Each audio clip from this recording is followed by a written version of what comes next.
Hallelujah, praise the Lord. Vizhudhamangalam Jehovah banking loans பிரயாணங்கள் முடிந்து 900 gospel in the name of Lord Jesus Christ. ஆண்டவராகிய இயேசு கிறிஸ்து சொன்னார், மார்க்கு புஸ்தகம் 7வது அதிகாரம் 6வது வசனத்திலே, என் ஜனங்கள் தங்களுடைய உதடுகளினால் என்னை கனம் பண்ணுகிறார்கள். The people's mouths are praises to me, but their hearts are far away. அவர்களுடைய இருதயமோ தூரமாக இருக்கிறது. எவ்வளோ ஒரு வஞ்சகத்தன்மை மிகுந்த ஒரு ஜனங்கள் பாருங்க.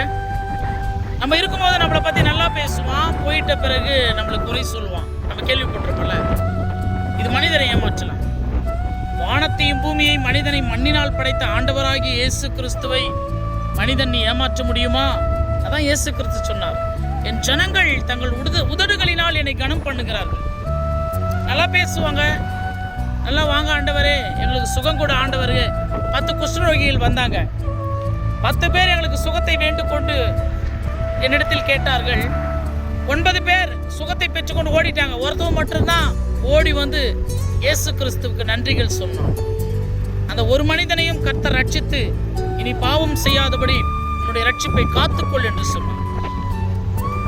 இயேசு கிறிஸ்து பூமியில் வந்த பிறகு எவ்வளவோ ஜனங்கள் சுகங்களையும் ஆசீர்வாதங்களையும் பரிசுத்தங்களையும் ரட்சிப்புகளையும் அற்புதங்களையும் பெற்றுக்கொண்டார்கள். ஆனால் மனதார யாரும் வந்து நன்றி சொல்லவில்லை. வசனத்தை என்னைக்குமே கேட்கவும் மாட்டாங்க. அவங்க இருதயத்தில் எவ்வளவுதான் பேசினாலும் வசனத்தை ஒரு பெருசா நினைக்க மாட்டாங்க. ஏதோ ஃபார்மாலிட்டிக்கு ஆண்டவர் மேல ஒரு பக்தி இருக்கிற மாதிரி இருப்பாங்க. மாய்மாலமான பக்தி, வெளி வேஷம் மட்டுமே போடுவாங்க. உள்ளுக்குள்ள ஆண்டவர் மீது உண்மையான அன்பும் பக்தியும் பரிசுத்தமும் நிலைக்காது. அவங்க கிட்ட ஒரு பொய்யான ஒரு வேடம் விட்டு தரித்து கொண்டு திரிவார்கள். ஆனால் உண்மையாவே கடவுளுக்கு பயப்படவே மாட்டாங்க. அவங்க தீய இதயம் கொண்டவர்களாக இருப்பார்கள். இவங்களெல்லாம் கர்த்தராகிய இயேசு கிறிஸ்து சொல்றாரு, அவங்க உதடுனால மட்டும்தான் என்னை வந்து துதிப்பாங்க, கனம் பண்ணுவாங்க. ஆனா அவர்களுடைய இருதயம் எனக்கு ஏத்த மாதிரி இருக்காது என்று சொல்லுகிறார் தெளிவா. இந்த அவருடைய சிற்றைகள் இருக்குதுல்ல, அதை பகைத்து அவருடைய வார்த்தைகளை அவங்க பின்னாடி தூக்கி போட்டுருவாங்க. எதை பேசினாலும் வார்த்தைகள் தான் ஒரு மனிதனை சீர்படுத்தும். இவர்களை இந்த வசனங்கள் சீர்படுத்த முடியாது. ஏன்னா பின்னாடி தூக்கி ஓரம் கட்டிடுவாங்க கர்த்தருடைய வார்த்தைகளை. அதான் தேவன் சொல்றாரு, அக்னி ஜுவாலை அந்த வைக்கோல் இருக்குதுல, அதை எப்படி பட்சித்து எரிக்குதோ அதை போலவும் செத்த நெருப்புக்கு இரையாகிற அந்த தழலை போலவும் ஒரு நாள் அவர்களை துளிர் தூசியை போல பறந்து போகும்படியாய் நான் செய்வேன். எனக்கு பயப்படாதவங்களை.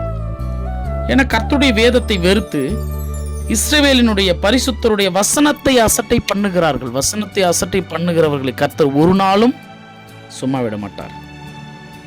ஏன்னா ஞானிகள் வெட்கப்பட்டு போகும்படியாக கர்த்தருடைய சொல் வெறுத்து போடப்படுகிறது. சிலருக்கெல்லாம் அவங்க ஞானியா இருப்பாங்க, நல்ல ஞானம் உள்ளவர்களா இருப்பாங்க, ஆனா கர்த்தருடைய வார்த்தையை கேட்கவே மாட்டாங்க. இவங்களுக்கெல்லாம் தேவன் எச்சரிக்கிறார். கர்த்தர் வேதத்தை கர்த்தர் ஆவியின் மூலமாய் அநேக தீர்க்க தரிசிகள் மூலமாய் இன்றைக்கும் ஆண்டவருடைய பிள்ளைகளின் மூலமாய் உங்களுக்கு கொடுத்து கொண்டு தான் இருக்கிறாரு. இதெல்லாம் அப்படியே கொடுத்து கொண்டே தான் இருப்பாங்க கடைசி வரைக்கும்னு சொல்லிட்டு நம்ம எப்பவுமே தவறான கணக்கு போடாதீங்க.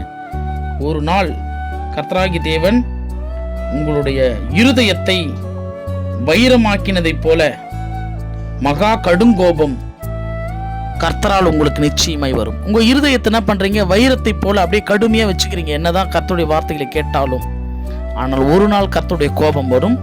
அன்றைக்கு பிரயோஜனமற்றதாக நாம் மாறி போகப்படுவோம். ஒரு மாய்மாலமான வேஷத்தில் சிலர் இருப்பார்கள்.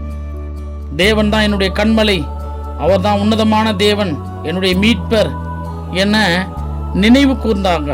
ஆனா அவங்களுடைய வாயில அவரையே இச்சகம் பேசி கடவுளை நாவினால் அவர்கள் வெறுத்து போட்டார்கள். இப்படிலாம் ஒரு சூழ்நிலைகள் உள்ள ஜனங்களாக கடவுளோடு கூட வாழ்ந்திருப்போம். ஆனா அவரை வெறுத்து போடும்படியான இருதயத்தில் வாழ்வோம்.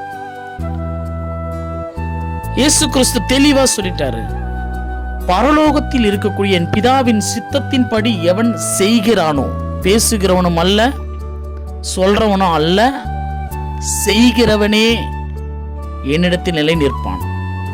அப்படி இல்லாம வாயால சும்மா கர்த்தாவே கர்த்தாவே என்று கெஞ்சுவதும் பிரார்த்திப்பதும் மாய் மேல வேஷம் போடுவதும் தீய குணம் கொண்டு கர்த்தரிடத்திலேயே நம்ம கடவுளுடைய பிள்ளையாய் நம்ம காண்பித்து கொண்டு இருப்பதும் ஒன்றுக்கும் பிரயோஜனம் இல்லை என்று சொல்லி மத்திய சுவிசேஷ புஸ்தகம் 7வது அதிகாரம் 21வது வசனத்தில் சொல்லிட்டார் ஆண்டவர் என்று சொல்கிறது. தீய இதயம் சிலர், அவங்கனா எதனால தீய இதயமா நினைச்சுன்னு கொண்டு இருக்கிறாங்க? அவங்க செய்யற தப்புகளுக்கு தண்டனை எதுவுமே அவங்களுக்கு கிடைக்கலன்ற ஒரு மமதையில அவங்க பொல்லாப்புகளை செய்து கொண்டே இருப்பாங்க. தேவன் சொல்றாரு, ஒரு நாள் அதற்கு உண்டான நியாய தீர்ப்பு நான் செய்வேன். சிலர் பைத்தியக்கார இதயமா இருப்பாங்க. எல்லாருக்கும் ஒரே மாதிரி தான் நடக்குது, நல்லது செய்யறவனுக்கு கெட்டது செய்கிறவனுக்குன்னு சொல்லிட்டு. ஆனால் தேவன் சொல்றாரு, நான் உங்களை பழி வாங்குவேன். செத்த சிங்கத்தை விட உயிருள்ள நாய் போல நீ வாழ்கிறது பாரு, அதுதான் ஒரு சிறந்த வாசி என்று சொல்லுகிறார். எல்லாவற்றை பார்க்கிலும் இந்த இருதயம் தான் மகா கேடுள்ளது, திருக்குள்ளது. இதை அறியத்தக்கவன் யார்? யாருமே கிடையாதுதான். யாருக்கு என்ன எது செய்யறோம், யாரை எப்படி நினைச்சு கொண்டு இருக்கிறோம் யாருக்கும் தெரியாதுதான். ஆனால் தேவன் சொல்றார், கர்த்தராகிய நான் அவைகளை ஒவ்வொன்றையும் அறிந்திருக்கிறேன். ஒவ்வொருவனுக்கும் அவனவன் வழிகளுக்கும் செவ்வையாக அவனுடைய காரியங்களுக்கு தக்கதாக தண்டனையை கொடுக்க வருகிறேன். ஏன்னா உன்னுடைய இருதயத்தை, உள்ளிந்திரியங்களை ஆராய்ந்து சோதித்து அறிகிற தேவன் நான். ஆகவே கர்த்தர் சொல்றாரு, உன் இதயத்தில் இருந்து கர்த்தரை தேடு. வாய் பேச்சு சும்மா தேவனாகிய கர்த்தரை கனம் செய்யறன்னு சொல்லிட்டு அவரை ஏமாற்ற முடியாது. இருதயத்திலிருந்து கர்த்தரை முழுவதுமாக நீங்கள், அவரே ஆண்டவர், அவரே இரட்சகர், அவரே ஒரே தெய்வம், அவரே நம்மை படைத்தார் என்று சொல்லி பயபக்தியுடன் இயேசு கிறிஸ்துவினிடத்தில் வருவோம், அவரை சேவிப்போம், கர்த்தரால் ஆசீர்வதிக்கப்படுவோம். அடுத்த தெய்வ செய்திகளோடு காட் சர்வன் சகரியா.